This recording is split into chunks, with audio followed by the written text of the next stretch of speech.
Hello guys and hi everyone. हम लोगों ने स्टार्ट किया था ऐसे 800। तो आज मैं ऐसे 800 का जो टॉपिक नंबर 2 है वो डिस्कस करने वाली हूँ, जो कि है आपका रिपोर्टिंग।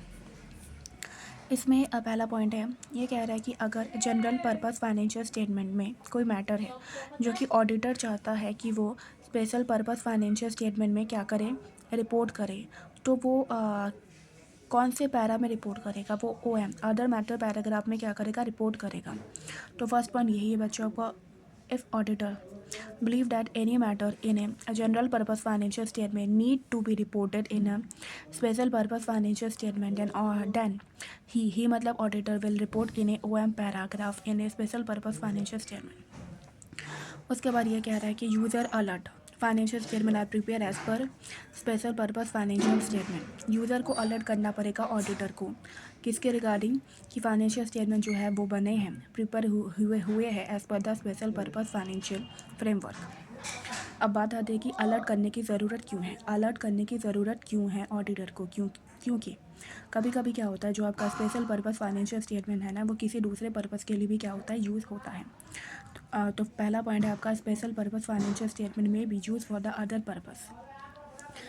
तो इसके लिए ऑडिटर क्या करेगा कि यूज़र को मिसअंडरस्टैंडिंग ना हो, तो ऑडिटर क्या करेगा, अलर्ट करेगा यूज़र को।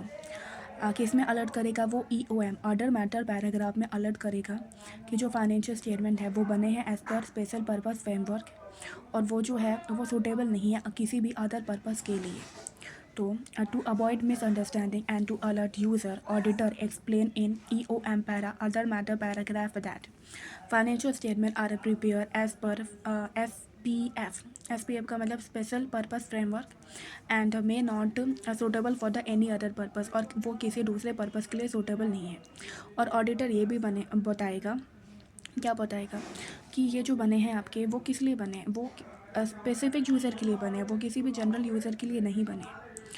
वो बताएगा कि ये जो है वो स्पेशल यूज़र के लिए बने हैं, वो किसी जनरल यूज़र के लिए नहीं बने।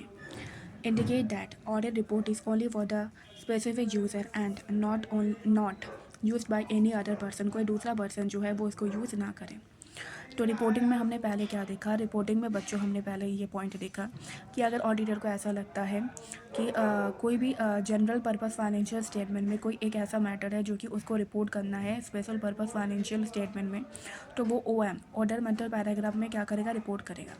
उसके बाद सेकेंड पॉइंट हमने देखा, ऑडिटर को अलर्ट करना पड़ेगा किस रिगार्डिंग के जो फाइनेंशियल स्टेटमेंट बने हैं वो as per special purpose framework के अकॉर्डिंग बने हैं।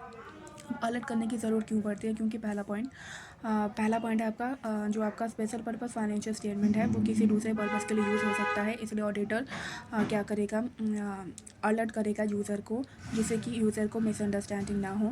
वो अलर्ट करेगा EOM पैराग्राफ में और बताएगा कि जो फाइनेंशियल स्टेटमेंट है वो एज पर SPF बने हैं और may not use for the any other purpose. और ऑडिटर ये भी बताएगा कि जो ऑडिट रिपोर्ट है वो सिर्फ और सिर्फ स्पेसिफिक यूज़र के लिए है, वो किसी भी जनरल यूज़र के लिए नहीं है। ओके बच्चों, आज के लिए इतना था। Thank you so much for watching my video.